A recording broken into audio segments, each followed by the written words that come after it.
King Aaryz the Second, said to be the first gnoll in history to have learned how to read and write, now takes the throne. In fact, it is because of King Aaryz that this humble narrator now speaks to you, as the records we have derived from were made as a result of King Aaryz's own policies. He was the first ruler of the gnolls to recognize the importance of accounting.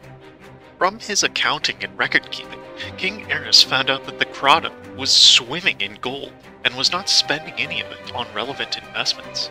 Calculating that the rebuilding of the ancient palaces of the Prohaka Eklu would provide a net present value, given that the cost of slaves was practically nothing, the work commenced in 1503.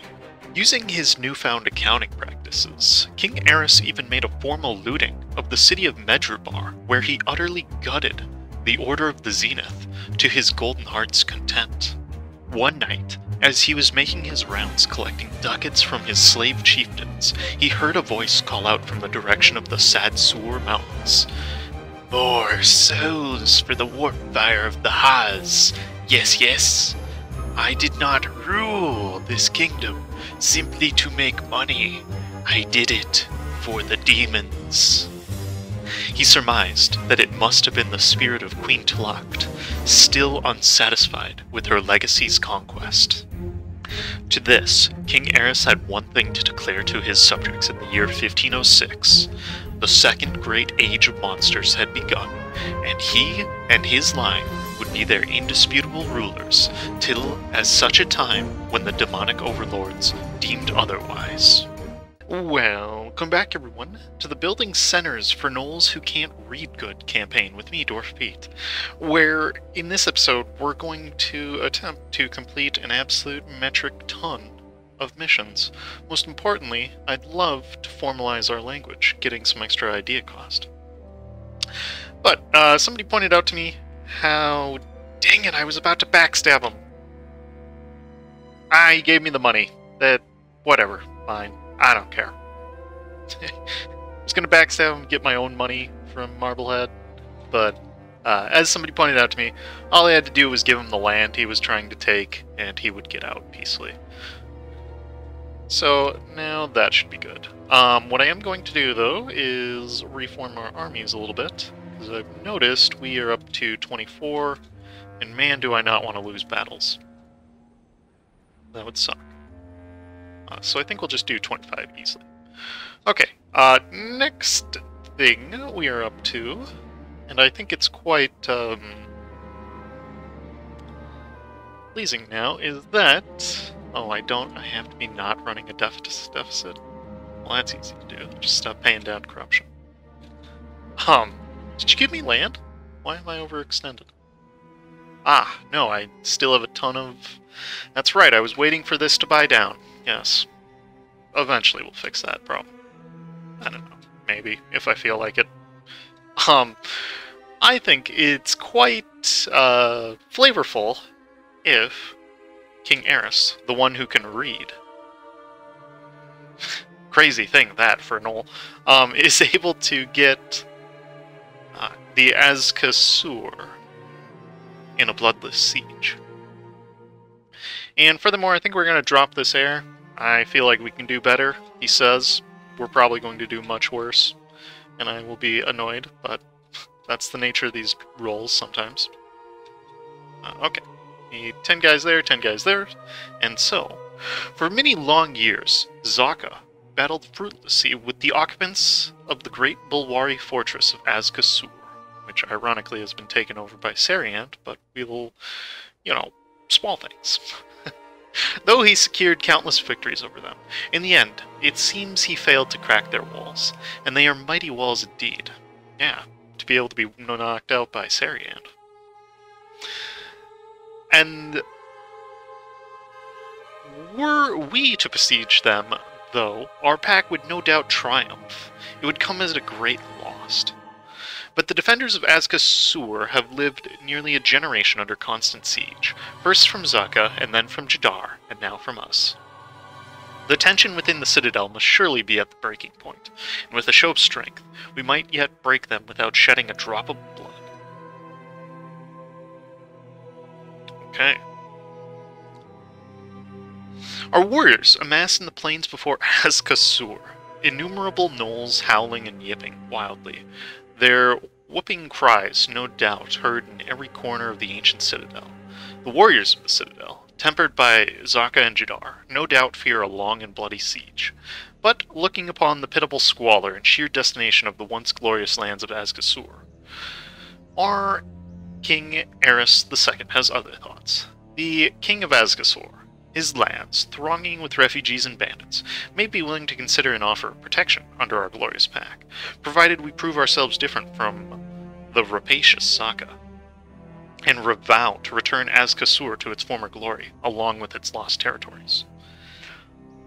Do I want to give you provinces that are of no value to me and that I'm not going to core?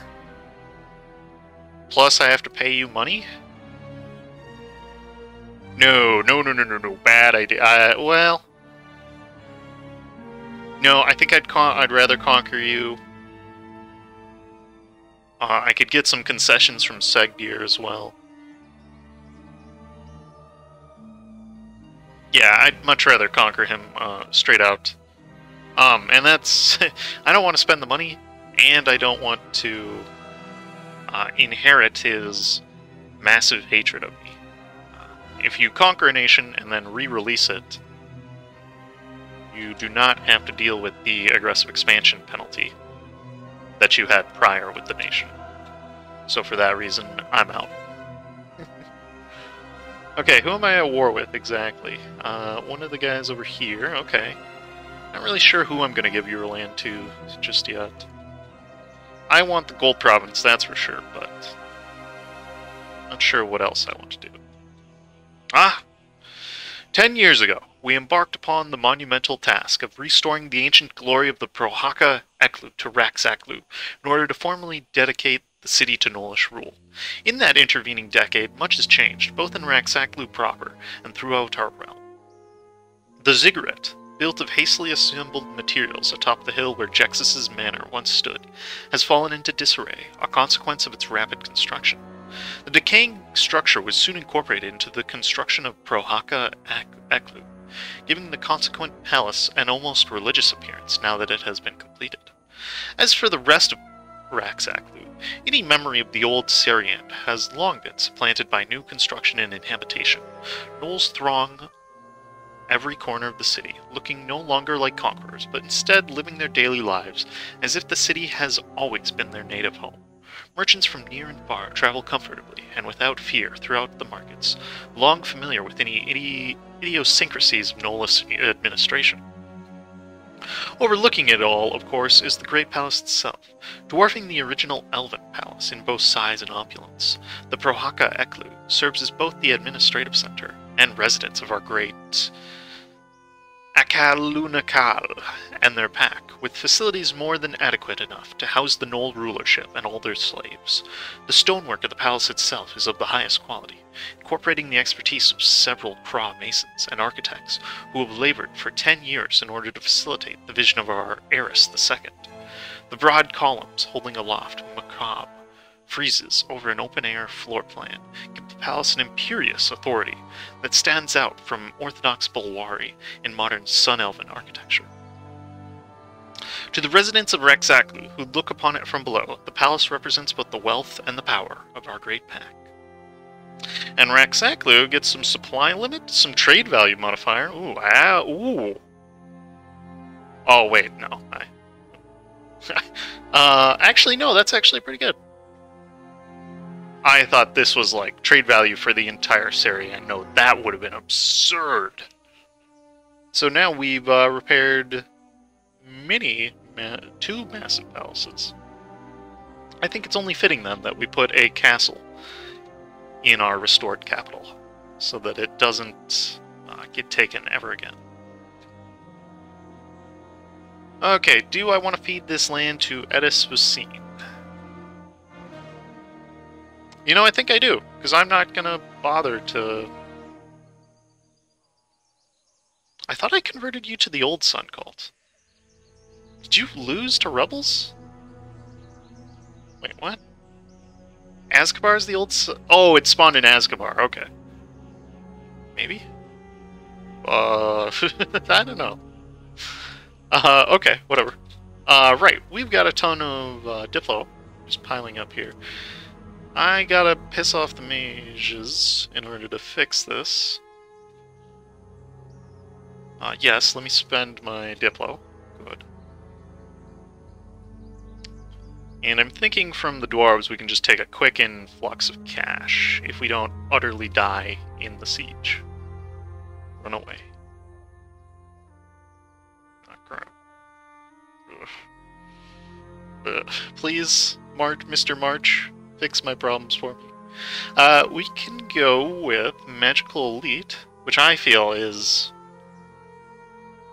Yeah, whatever else we do, I feel that's very flavorful, given that who Queen Tluukt was. I think I'm just going to spend the Diplo points now. And I'm also going to pick up a... Improve Relations Guide, just for a little bit here, while we figure some things out. And I'm not going to kill my Court Mage game, thank you. Right, and I suppose we can pick up the next mill idea. Out of curiosity, where is Colonial? It's nowhere near us. We're going to have to dev push that. There's no other way. Good news, though, is on the deving front, it's actually quite easy. Oh, I can get some claims. It's actually quite easy to dev push now. I spotted, off the top of my eye, this province now is 28, because we got rid of the policy that made it super expensive to develop. And now we should be good.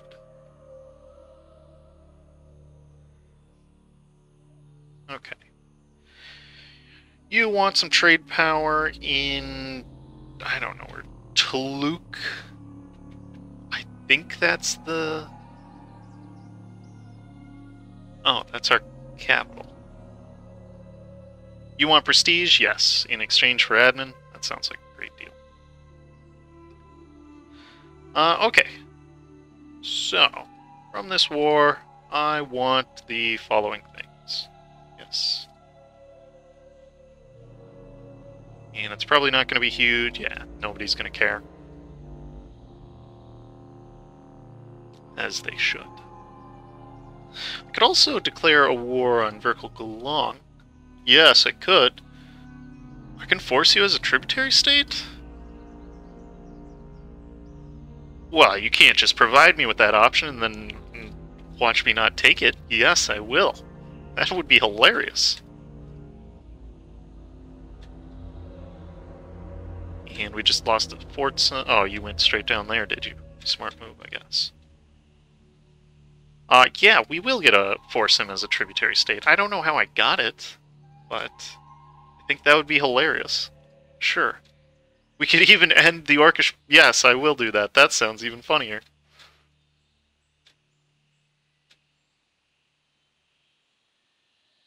Okay. And we will put our level 2 guy, siege guy, to work. Sidon, why aren't you building an army? Probably because you're dirt poor, if I had to guess. Let's improve relations with you. And we will eventually fix some things. We could do another thing here. We will, probably, once we get out to the war.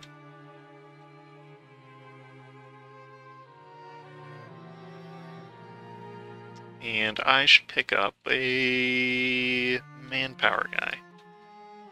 Please don't take my fort, that would be cool. Before I build the capital, no less. Oh, and we get more voices from Queen Tluukt. And she gave us too much Diplo this time. Okay, I know what to do with it this time. We are going to build up Kudamar. By punching whatever extra dip we can find. So there's a mission that wants us to build...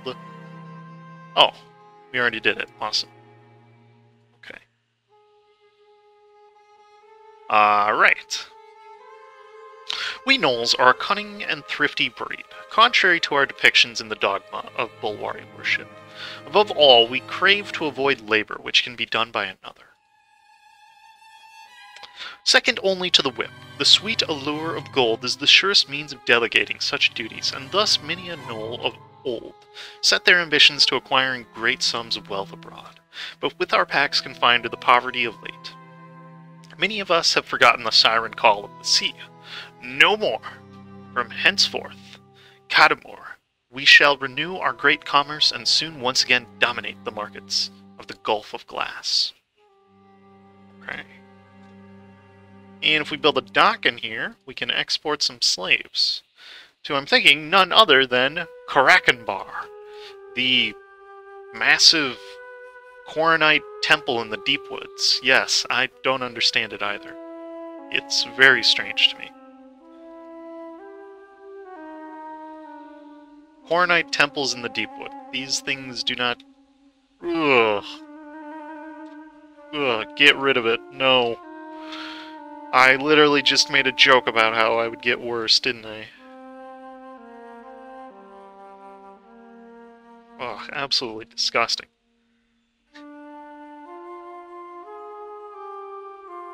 Okay.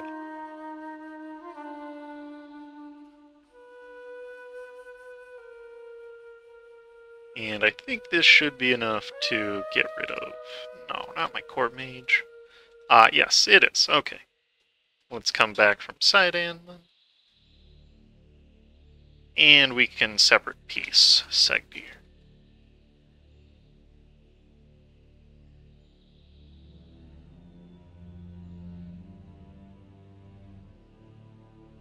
And for some reason, my guys are still able to... What? Ah, Segdir came into the war against me with, I see. Okay, cool. Whatever, game. There's Verkogulan. We'll send these guys over to Segdir's capital, why not? I reckon as soon as we wipe out their armies, we should be fine. I will pick up, see if we can get an extra mage. Because they are quite useful.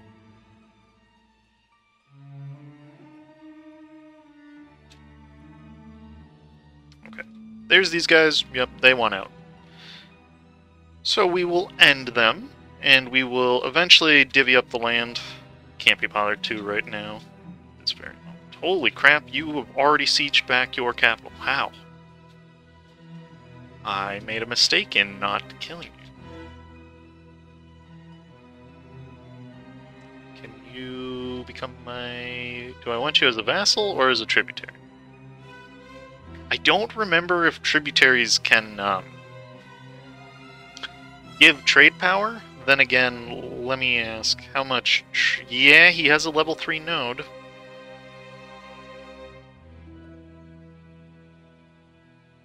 Because I want some of that trade power. Or at least not have them pulling from the gold. The Golden Highway isn't very useful, let's be honest. So I guess for the time being, I'll make him a tributary. I'll even take some sacrifices from his capital. Plus some money for my troubles.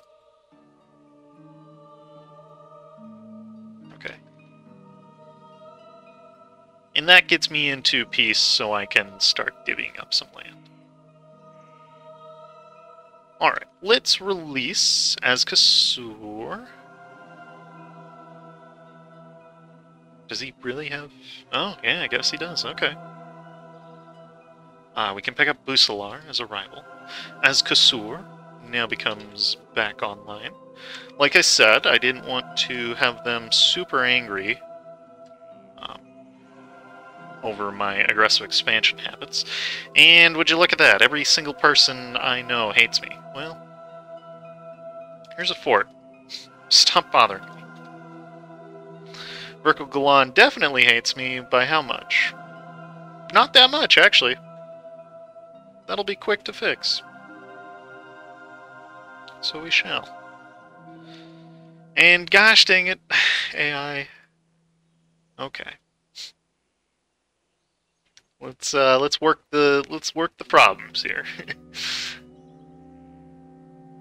At last, we grapple once more with the sea, making a conquest of every voyage as we confront lands and markets abroad.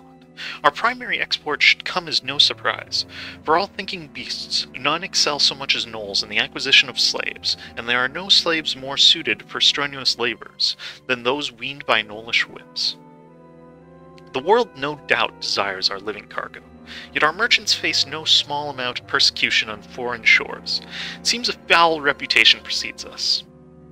And as such, we must unfortunately be more discriminating in selection of our trading partners, choosing only those not swayed by baseless sentimentality. And we give it to Harpulin, do we? Okay, whatever. Catarata, back for round 2. You really gotta stop with the electric boogaloo. From him, I think I... Oh, wow, this is...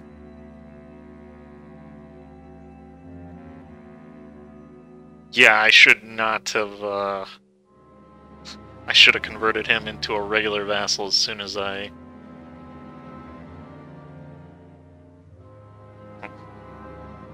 Well, that was a dumb move. Well, I suppose it's okay, because now they can't really intervene with me too much. I got more Diplo points to spend. Spend them. Say in these provinces. And I've also got a massive rebel problem brewing. Go figure. I am going to spend money, though, on the Magnificent Feast, just to keep that improved relations up. What is it up to these days, out of curiosity? Oh yeah, a whole 5%. Nice. That totally solves everything.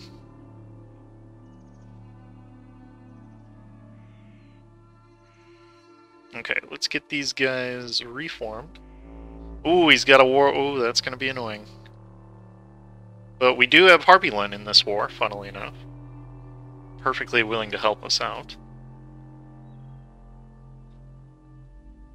So, and we do have a 100% spy network in Catarata, so I think it'll be just fine.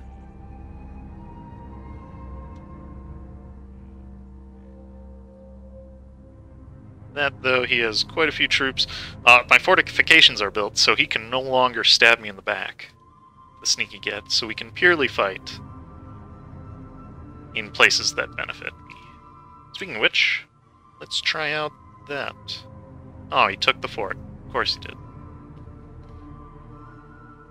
It looks like he's got too many cannons, so we'll jump on that battle. I'm gonna bust down from speed 5 here real quick.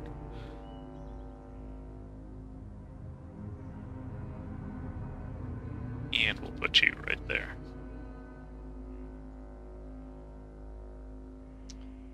Never mind. The oldest bug in the book, where an army gets trapped because they're sieging.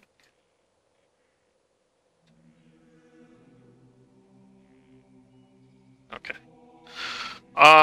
Since we got Catarata here, we might as well let them cut their teeth on Catarata. I'm gonna keep looking for a thing. I did want to boost up the Xanites today. Just because they'll allow me to get more trade power in my own node. Wish I'd build up more of a bigger navy. But we do have good...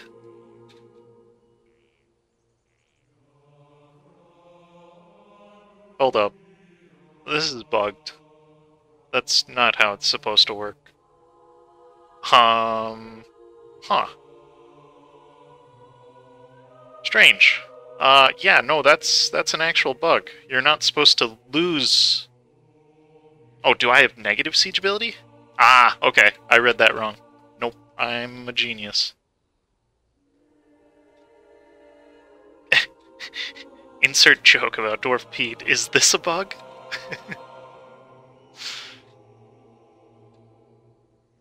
I'm gonna switch off of Diplo points, because we definitely do not need it at this very moment.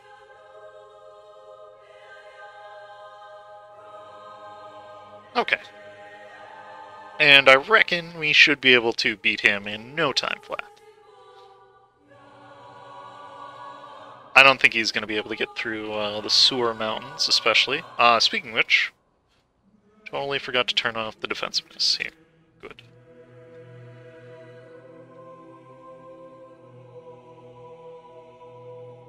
Got a temple, doesn't have a marketplace. That's what I'm looking for next.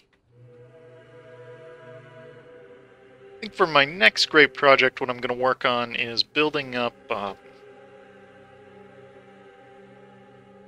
courthouses, because we have a massive deficit of, where is it? Of governing capacity. We desperately need some more new governing capacity these days. Speaking of which, that should get me fixed. Plus, just the Bank of Catarata will provide us quite a bit of money here. Maybe even some humiliation if we can. But it is slightly concerning that we can no longer beat their armies straight up in a fight. What will help, though, is if we get this. So we'll pick up the next one, and maybe that brings... yep, a couple more people are now willing to fight.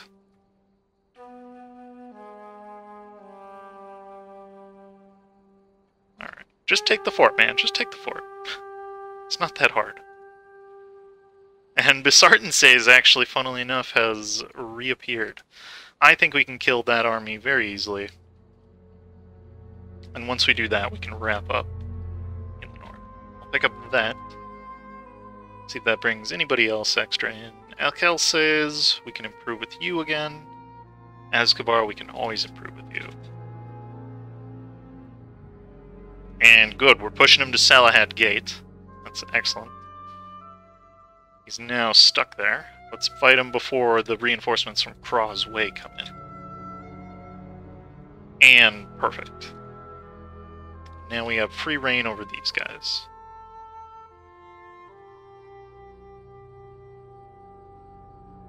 And I can bet you exactly what they're doing right now. They're going back over to siege that province on the coast. Those annoying gits, because they have their... Don't get the 7%. I would be so angry if he got the 7%. And... oh, didn't mean to click that so early. Even beyond the standard amount of pillaging and looting that accompanies our conquests, reclaiming Raxaclu has been unkind to the city. The influx of gnolls and the displacement of the natives has left the city in a state of disrepair that does a gross disservice to its ancient glory. If Raxaclu is to become the jewel of our dominion, it must be rebuilt such that it is even grander than that ugly heap of buildings that the elves once called Seriand. A city worthy of housing the bulk of our pack, who shall in time descend from their rural villages in the Sad Sur and to Raxaclu to reclaim their position as inheritors of the Gnoll kingdoms of old. And that actually makes these two provinces friendly to start developing. I think one of these two is where I'm gonna dev push next, since it's right next to the capital. We will combine these armies in an effort not to... yeah, try that army first. Hopefully they don't get the 21%. Gosh, no, they didn't. Nope, we lost. Okay. Well, I'm out of manpower and I'm out of money. Do I have loans that I could take? Yes! Ha ha ha! Okay. Well, with that then, we're back in business, baby. Okay, let's bring up an independent Craw. Yeah, that sounds great. Let's put it right behind Salahad Gate. And one thing I will... yes, that. Okay. How bad on the force limit are we now? Okay. Still got people to fight with. Got plenty of subjects. I'm going to disable trade on a couple of these guys, just to bring them into the fight faster. And okay. I still gotta fix this. It's on the to-do list. There's many things on the to-do list. Right, so we got you guys. You guys do extra shock damage, thankfully. So as soon as they attack into Salahad Gate, I reckon we're in a good position. Plus, once Harpyland finally fixes that fort right there, we'll be in an even better position.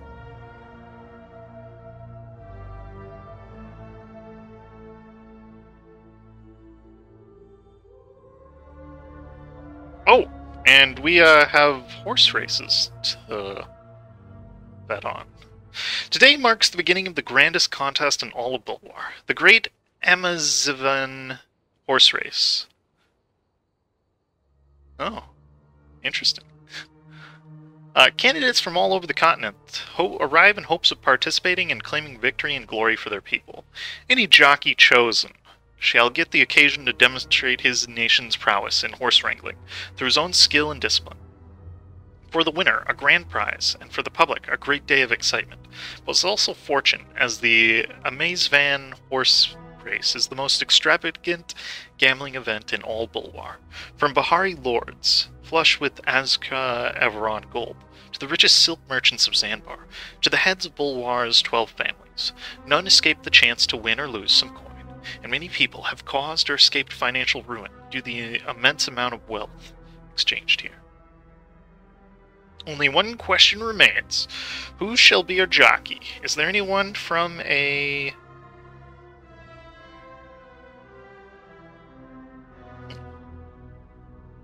Okay, I know off the top of my head, Alicante coursers are pretty good, based on my own Alicante campaign.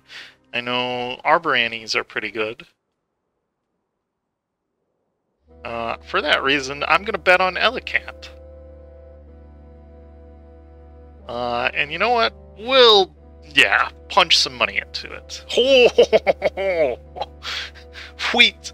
The referee whistles, and the racers are off. At the start of the race, no jockey can go much further than any other. But Purple seems to have a slight lead. In this kind of race, the jockeys really get the occasion to show their skills by gaining a slight advantage, clawing out meters like a Calibi haggles for coins, and White and Green seem to be the best at this, while Purple's previous lead seems to have been just a fluke. Nearing the end of the race, most jockeys are still quite close to each other, when suddenly, White breaks off from the pack and recklessly charges forward. The rest of the racers see this and hurry their horses forward in a desperate attempt at victory. Although White tries to use his sudden acceleration to win the race, Orange does manage to steal the victory from him, slippery as the desert fish himself. Close behind them, Green arrives almost at the same time as Blue. Further behind arrives, and in last place, Purple.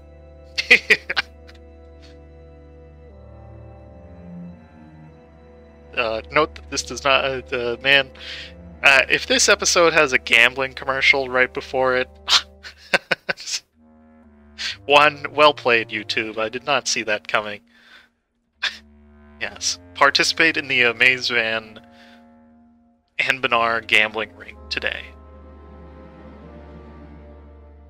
Alright, let's get you guys situated on the coast, ready to intercept that troop coming off the beach.